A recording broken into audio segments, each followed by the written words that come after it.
Welcome back, everyone, to season 2 of what is now being called Being Curious with Knomii.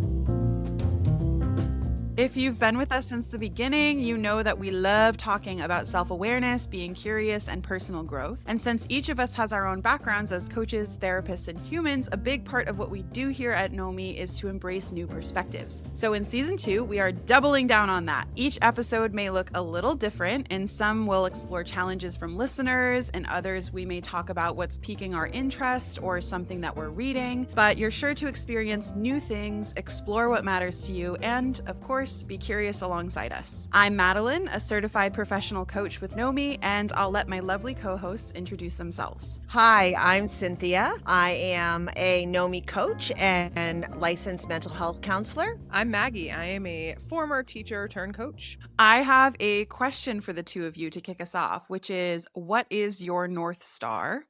A happy life, a meaningful life, or a psychologically rich life? In this moment, for me, I think a psychologically rich life. However, that has not always been the case. Interesting. Or maybe it has. Interesting. So talk to me about psychologically rich. Oh my God. She's such a coach. She can't just answer the question. She's got to chase it with a question. Talk to you about psychologically rich. Obviously, we have a little more context behind the mics here because there is this really interesting paper that we have read in preparation for this episode. And before everyone turns their brains off and freaks out that we're going to talk about an academic paper, We are. Yeah. But still, please don't turn your brains off. The paper is called A Psychologically Rich Life Beyond Happiness and Meaning. Just because we're going to get into this paper and dig into what they actually hypothesized and what came out and how we feel about that, let's actually take a moment to define psychologically rich life, meaningful, and happy life. A psychologically rich life is constituted, the key features are variety, interest, and perspective change. The facilitators of this life is curiosity, time, energy, and spontaneity. And the outcomes of this life is wisdom. Whereas for a meaningful life, the key features are significance, purpose, and coherence, meaning I want to know my life fits together. The facilitators are moral principles, consistency, and relationships. And the outcomes are societal contribution, right? So being a part of something bigger than us. Whereas a happy life, the key features are comfort, joy, and security. The facilitators are money, time, relationships, and a positive mindset. And the outcomes are personal satisfaction. Obviously, the two of you have also read this paper. How do you both understand psychologically rich in your own lived experience and maybe in this paper? For me, I define psychologically rich as a state of being that encompasses curiosity, thinking holistically, embracing the positive and the negative, and being a little risky and adventuresome, and having the willingness to have multiple perspectives about things. Cynthia, you made it sound so pleasant. What stuck out to me is, or I guess words that are coming to mind for me, was gritty, challenging. And then I like that word holistic. I think whole person, showing up in whole, complete ways. And with that comes all sorts of stuff. I think it adds to the quote unquote happy life or the quote unquote meaningful life. I think it is a component of it's part of the equation. I don't know if it's the last part of the equation or whatever, right? Hopefully we'll get into that, right? And maybe explore that a little bit. But what about you, Madeline? What do you think? Yeah, it's difficult because now I'm biased by this paper, but whatever I defined psychological richness as before, or whatever they defined it as in this paper, is what I want. I know it's really funny to say it that way, but the reason why answering this question makes me want to gravitate toward digging into this paper deeper and explaining to everyone who's listening is because I felt really seen by an academic paper, and it was a really strange experience. I think this is one of the most powerful experiences that I had when I first started in coaching, as in being coached and then training to coach, is all of a sudden I had this language for things I had already been doing or things I had realized. And in receiving the coaching, it was extraordinarily powerful for myself. And in doing the coaching, it is extraordinarily gratifying. And this skill of being able to articulate something or name something and give it language, it's just one of like, it's brain candy for me. And so it was really interesting reading this paper and feeling so seen, because I feel like this term psychologically rich just describes what I chase. And one of the most important things for me is their first hypothesis was around psychological richness being distinct from a happy life and a meaningful life, but still being part of a good life. And why this is so significant to me is that I've often shamed myself into what I prioritize in my life. That taking risks, as you brought up, Mom, or having a novel experience, prioritizing newness and fun and growth, it often puts me at odds with happiness. And I've shamed myself about that. I have made myself feel bad that I should want a happy life, or it should be enough for me to want a happy life and a stable life.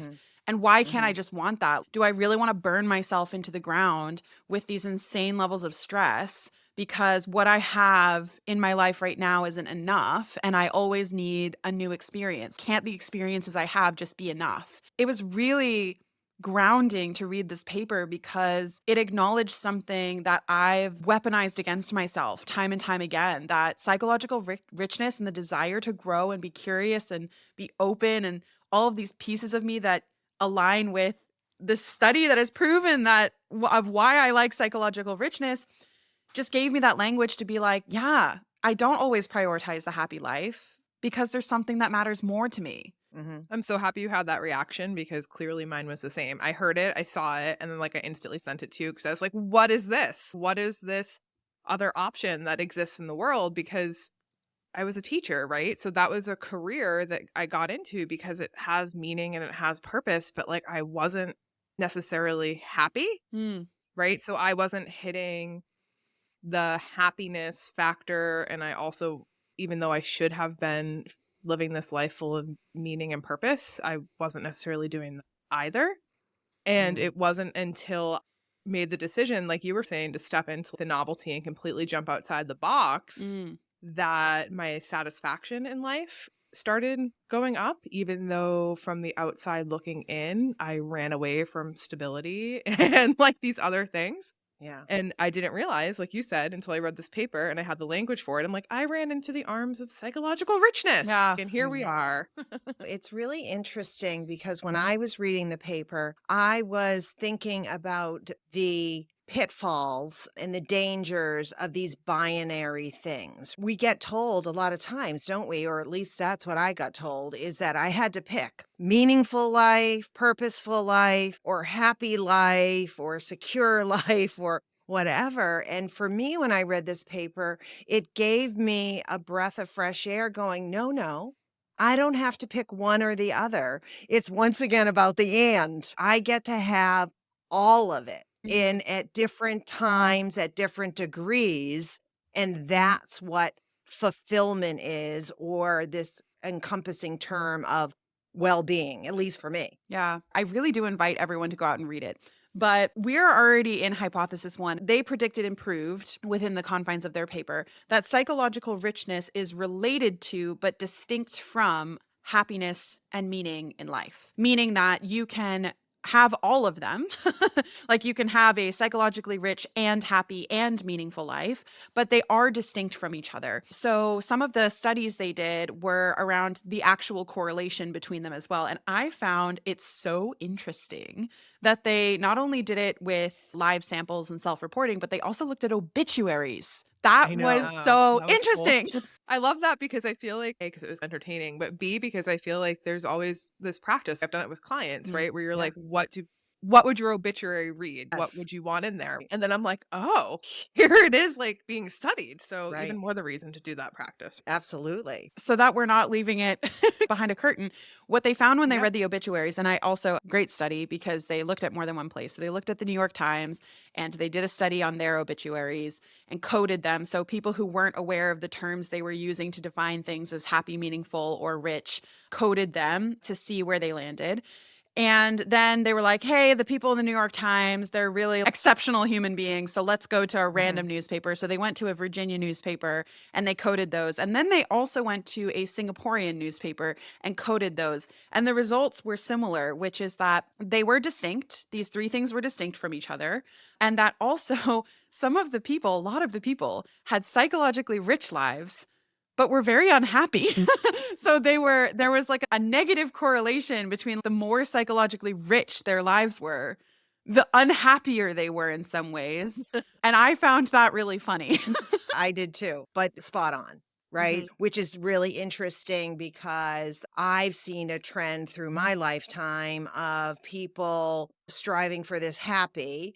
And then they're like, yeah, doesn't quite fill the bucket. And then they go to meaningful and purposeful. And then even myself, I was like, why am I still feeling so restless? Yeah. I got the happy life. I have that joy and that positive perspective and whatever. And then I have the meaningful because who doesn't like to matter? I want to matter. I want to write that in my obituary. I mattered. And here's why. But then I was like restless and I was just like, there's got to be more. And what about maybe some of the crappy stuff? How does that fit in? And does it fit in? How am I going to address this restlessness? Is it just forged in lack of satisfaction? So maybe I better go back to happy and meaningful because, right? Because I don't really feel satisfied. Which beautifully brings us to the second hypothesis. The second hypothesis was around what kind of traits or who is more likely to want a psychologically rich life. And so what you're talking about, I love that you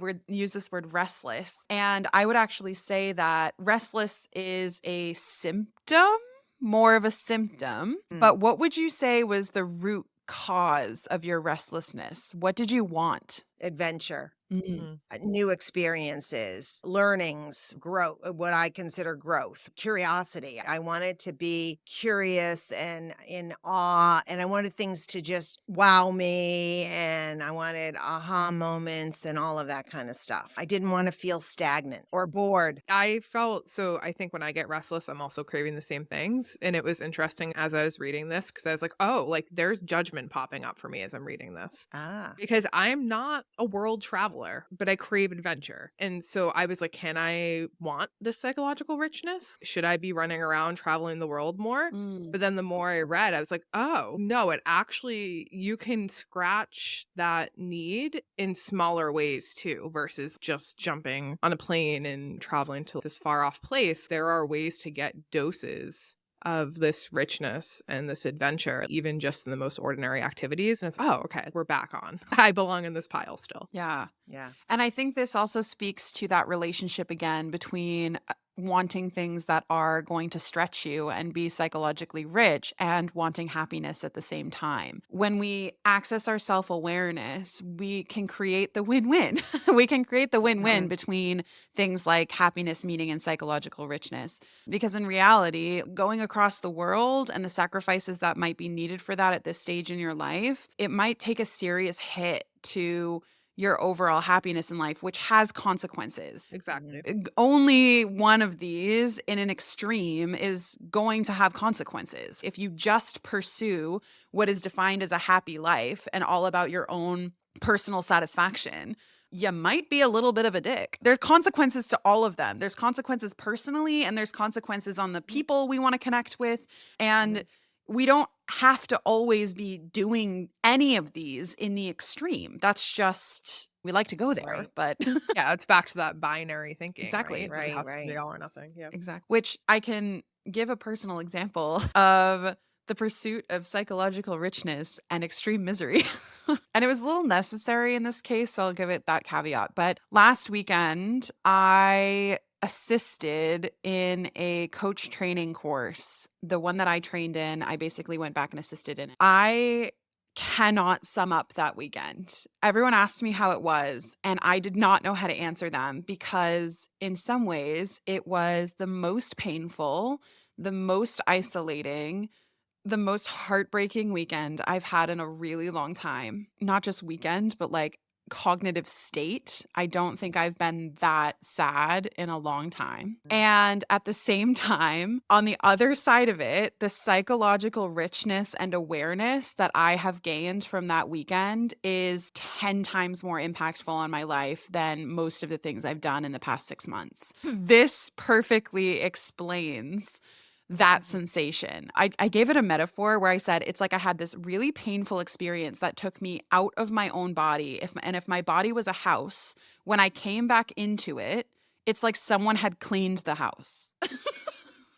So there Yeah. is transformation. I know that feeling. What, a clean house or disassociating? All of the above. Say more, Maggie. No, I think you're bringing up what they brought in the paper, though. And this is like such a hallmark of psychological richness is that sometimes it is these really painful situations that facilitate the richness. I guess you have to have the curiosity and the perspective taking ability, or that has to be something that you value in order for the richness to develop, right? So what you're describing is like the perfect breeding ground for it, which is you had this weekend where you were like, what is happening? And now here we are a few days later, and you're already looking at it being like, oh, like that was somewhat, that enhanced my life somehow. Yeah. And so you did the psychologically rich things. Yeah. Allowed yourself to do it. And I think that is, for me, definitely how I'm taking this research and this paper, which is that perhaps true psychological richness isn't found in harmony or balance, but in the raw intensity of the experience, right? In the moments of despair and the depths of pain and the chaos of our minds, where we, instead of striving for this sort of equilibrium or aren't I supposed to have all the pieces neatly fit together, maybe that's not what we're supposed to strive for. Maybe it is the richness of well-being is embracing all of us, the shadows, the light, and maybe this psychological richness is honestly found in the shadows if we dare to explore. Yeah. And I love that. And I think that's probably why they mentioned wisdom as being one of the outcomes of a psychologically rich life. I think something that's really interesting as well, Mom, you brought in feelings and emotion. And one of the things that was especially resonant and made me feel seen was it talked about the connection with psychological richness and perspective change. And there's another study that talks about how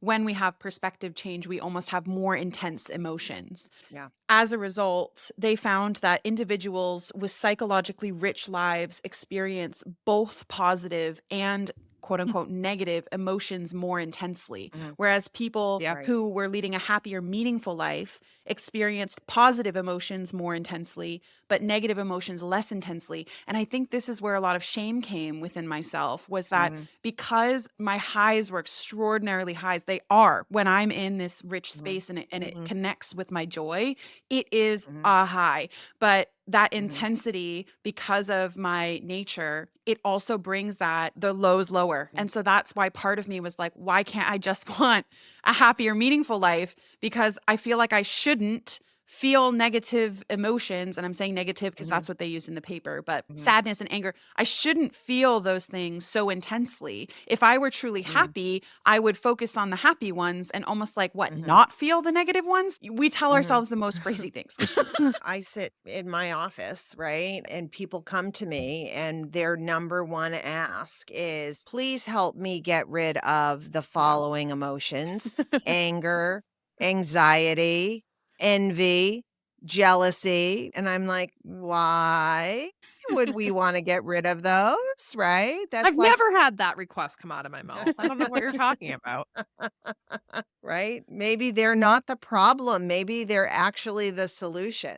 I love that solution was just brought in here, because one of the other things that was super interesting about this paper was its link between psychological richness and system change. What did you think? First off, can one of you explain it? Because I've been talking a lot. And tell me what you think. That was the part where I think I actually blacked out reading it because I got so excited. I'm like, it all makes sense. This is why I ran away from teaching. And like why I just basically should have bumper stickers all over my cart say I hate systems. So that's not explaining what the paper said about it. But It explains my excitement about it. Yeah, I mean that there's people that psychological richness tends to be linked with people who want systematic change. That they're take I think that comes with that perspective taking. They are curious and looking at all these angles and looking at all these perspectives, and they're curious about what are the alternatives here. They shy away from conformity, Yeah. right? They shy away from the boxes that systems want to put us in. It shies away from these binary terms, normal, abnormal, or those kinds of things. And I'm like, yes, yes. Reading this great book, Uniquely Human. And he talks about that. Can we just be uniquely human Mm. without the emphasis on the word uniquely and the emphasis on the word human? True, true. Showing up in all of our like beauty and messiness and yeah. Yep. And I'm going to read Yeah. some quotes because I think this can help people to see if they resonate like we did. So, number one, those leading psychologically rich lives tend to have more complex reasoning styles, consider multiple cases for others' behavior, and do not believe that a few discrete categories can explain individual differences. And so, in general, psychological richness predicts important outcomes related to exploration and motivation for systemic change, meaning that people who pursue psychological richness are more likely to be motivated to change systems, especially unjust systems, and that people whose Mhm. lives are psychologically rich tend to seek out challenges and value learning and are less interested in maintaining the status quo. And don't you think that kind of ties into, and this is where I drew these three happy, meaningful, and the psychological rich life, like on a triangle, like I draw mind, body, soul. Don't you think it ties into components of purpose or meaningful life? I like that you just brought up the mind, body, soul part of it too, Cynthia, because they did not mention it at all in the paper. But as someone who has a pretty significant spiritual practice, I like that psychological richness. I was reading it and I'm like, this sort of lends itself to my version of spirituality, which is in that liminal space Mhm. and playing around with this idea, these paradoxes and staying curious and staying open. And it's not saying that a meaningful or happy life eliminate that, but for me, I was just like, wow, like it just my curious mind started going, Mhm. right? I'm like, I wonder if they started talking to people, what is their religious or spiritual beliefs? Is that tied to Mm. psychological richness? I love you both so much because I think each one of these things does map to mind, body, spirit. So to me, when we're feeling out of balance in like body almost, and that body I also consider to be emotion because emotions play out in the Mhm. theater of the body and feelings play out in Mhm. the theater of the mind.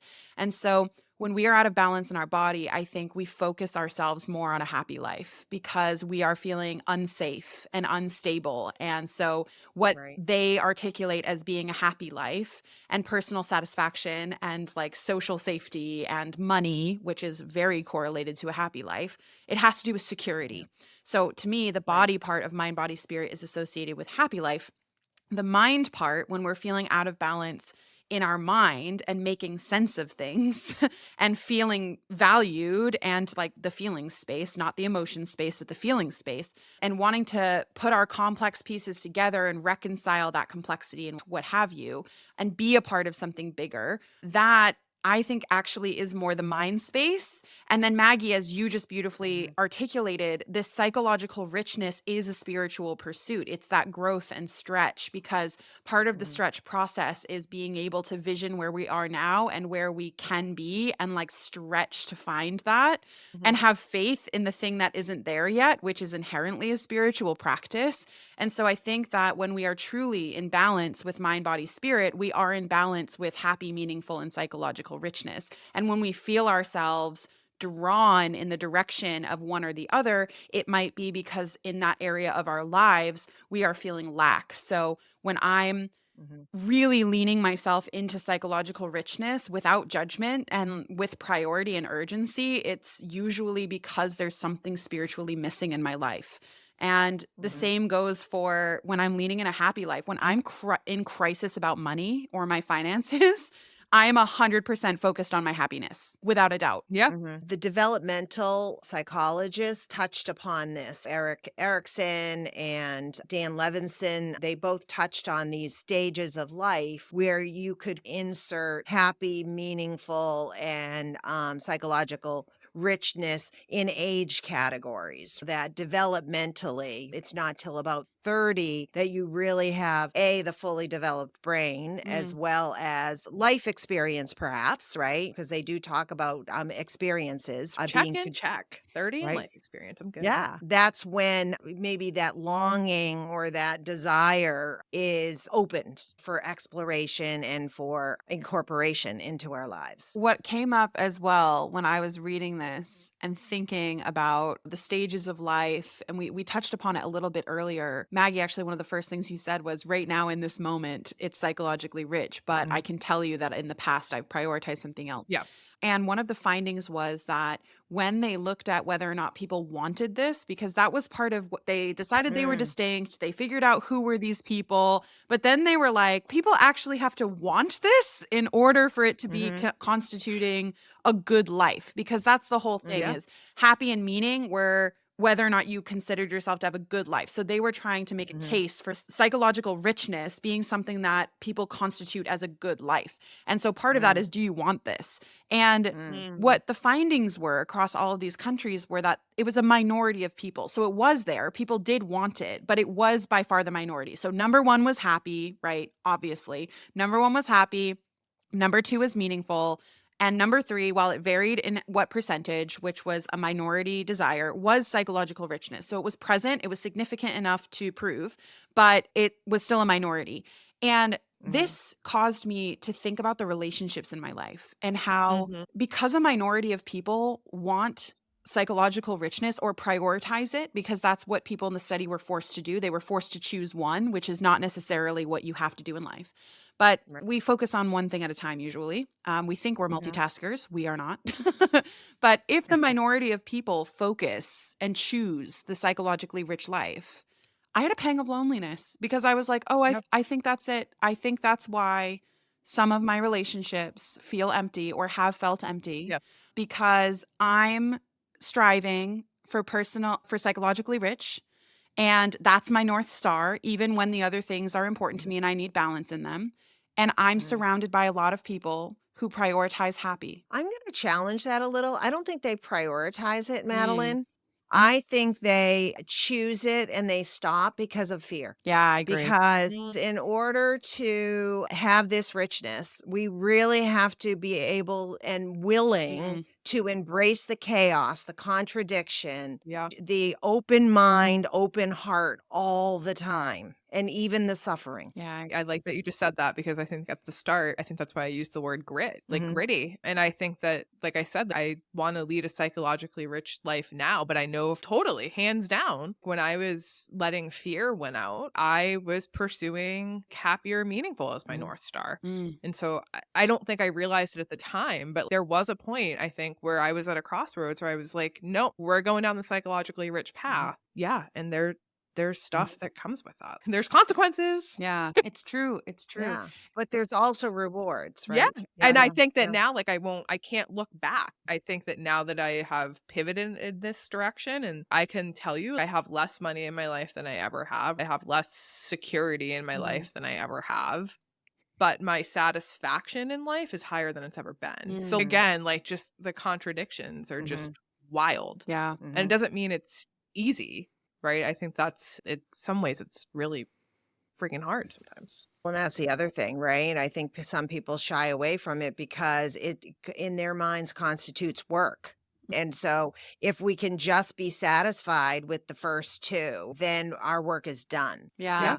And I think what's so interesting as well is I find that most of my clients that come to coaching, even if they can't articulate it, or even if they're articulating it as wanting to be happier or wanting a more purposeful life, what they're actually communicating and everything else is psychological richness. They want the happy and meaningful, but the reason they come to coaching is because of the psychological richness. It's because of the desire to learn and to grow and to integrate that in life and to create perspective shift because Right. they're resourceful. All of my clients, they are very resourceful people, Mhm. and Mhm. they would be able to figure out the super urgent things in their lives outside of coaching. They just Mhm. it might be easier inside of coaching. But the Mhm. clients that stay with me the longest and really nurture that relationship because coaching is like a part of their lives they would never give up. And even for myself, I'm speaking for myself as well. Yeah. It comes from this desire for psychological richness. And going back to what you were saying, Maggie, is Yeah. coaching is such an interesting relationship because I think it's an example of the small ways we can find psychological richness in our lives without moving across the world. That having a thought partner that allows you Yeah. to deepen the learning in your experiences and then Mhm. integrate that into your life, that in and of Mhm. itself creates psychological richness. And so that's why so many of my clients are these people.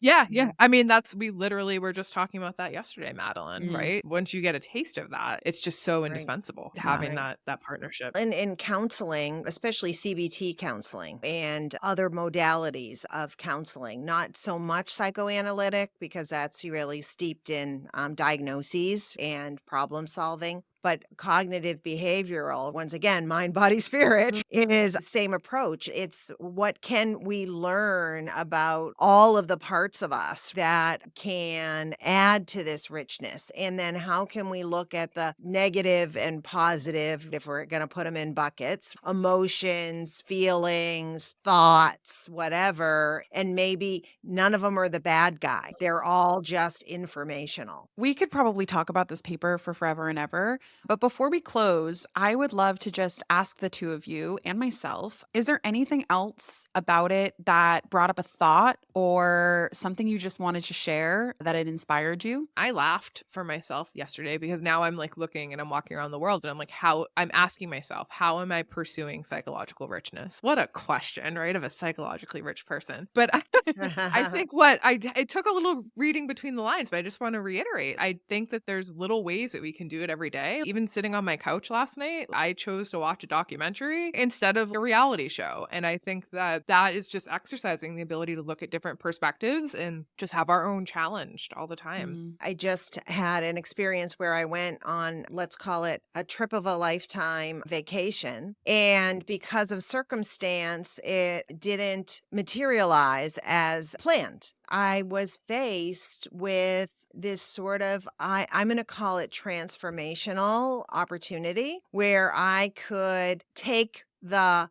chaos and the perceived suffering and the turmoil and all that stuff and turn it into richness if I wanted to and have it maybe contribute to my wisdom, perhaps. I like to believe it, but it sure brought me joy. I love that. The finding I want to bring up that didn't have a happy place, that I'm making this a happy place for it, is at the very end, which again, please read this paper. It is so Oh, I interesting. hope you're going to say what I'm thinking of that I didn't say So yet. You're going to say it. toward the end of the paper, they start to talk about, like all good academics do, where their research or where someone's research could go next. And one of the things that was a little light bulb moment for me was on the difference between vicarious versus experiential richness. So it talked Mm, about there was this question of, does psychological richness have to be experienced firsthand? That was one of yeah, the where would we go next with this research? right, right. And they talked about experiential richness being you have to go through it yourself, and vicarious richness being that you witness the richness somehow and Hmm. therefore have it for your own. And they talked about reading. And this was a Hmm. huge light Yeah. bulb moment for me, where they cited someone who discussed in his journals how he had incredible psychological richness and all of these things happened, but it wasn't to him, it was to a character he was reading about. And Hmm. this just absolutely dropped something into my existence because I've never felt like I was a reader, especially a reader of fiction, so passionately because I was a learner. Although that is part of me, Mm. reading has always been more about something else. But I never knew how to articulate that I read fiction to grow. Everyone I Mm. talk to that talks about being a reader and liking to learn would always be like, here's all the nonfiction I read. But I was Hmm. like, but don't you read fiction to grow? Because I read fiction to grow. And this vicarious richness is exactly why. Because well-written novels about rich experiences that are communicated in a way that trigger my empathy and trigger my being able to vicariously live this experience do create psychological richness. So if you are hearing this, dear psychologists that wrote this paper, please know I think you're onto something here. And I would love if you could please do a study about vicarious richness in fiction versus nonfiction. I know. Wouldn't that be cool? And I'm going to, being the theater arts major that I am, I'm going to like them to include theater because I have the same experiences with theater, with art, with poetry. Maggie, I know you're a big poetry absorber. Yeah, no, they mentioned that in there too, which I think was beautiful. Oh, I just have all the feels about this stuff. It's good. I know. Yeah. It really is amazing. And there's so much we didn't even cover. Like they also talk about tragedy and psychological richness. And yeah, they mentioned play in here too, which I'm like, oh, we didn't even talk about play. Yeah. Yeah. And I think there is really just so much in here. So I would encourage people to read the paper. It is very readable. I'll also say there are 3 people in this room who all come from very different academic backgrounds. And I think all of us found it very readable. Oh, absolutely. Yeah. So if it does interest you, it's completely free. We'll put it in the show notes. And also I'll link to a couple of articles on it as well, just to make it easier to digest. After that entire discussion, you may be sitting and thinking to yourself, but how do I know what is a happy experience, a meaningful experience, or a psychologically rich experience?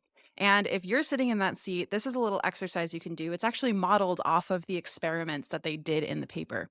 So I want you to take a journal or voice notes, whatever medium is applicable for you, and I want you to describe a happy experience in your life first. Really push yourself to use descriptor words, so adjectives especially.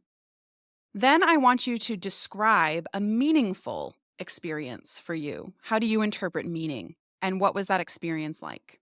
And then I want you to describe a psychologically rich experience. What was that like? Really get into those descriptor words. The words that are showing up in each of these categories will help you to see some of the values that you honor when you are prioritizing happy, meaningful, or psychologically rich. And these might give you an opportunity to, when you're feeling you want more of one of these categories, start to align what you're doing with those values. So, for example, when I think about something that is happy in my life, I think about lightness. I think about it being spacious and slow, calm and peaceful. And so when I'm feeling like I want to connect more in a happy life as part of my good life, I'm going to look for experiences and opportunities that will help me to honor those things. Whereas with psychologically rich, I might be looking at risk or stretch or discomfort. And so I might ask myself, what's something uncomfortable that I might do today? Because I'm looking for more of that psychological richness. So obviously, this is inverted to the experiment because we're priming you already with the labels, but this might help you to actually identify how you can honor each one of these things more in your life. And that actionability is what we are all about at Knomii. And of course, we can't close the episode without a quote from Cynthia. That's not going anywhere. Cynthia, what do you have? So I have a great quote from Carl Rogers. The good life is a process, not a state of being. It's a direction, not a destination. I want to slap that on top of a journal. There we go. Amazing. Thank you both for being curious with me, and thank you to all of our listeners for being curious with us. We will see you in a couple of weeks, and until next time, be well. Thanks for listening to Being Curious with Knomii. Did you learn something new or feel inspired by something in this episode? Then please pass it along. Sharing our podcast is the best way you can help us to inspire more self-awareness and curiosity in the world. And if you're curious about how we can support you, head to Knomii.com to see how we could work together one-on-one. We know it takes a village, and we're so grateful you're part of ours. This is Cynthia, Maggie, and Madeline, inviting you to be good to you.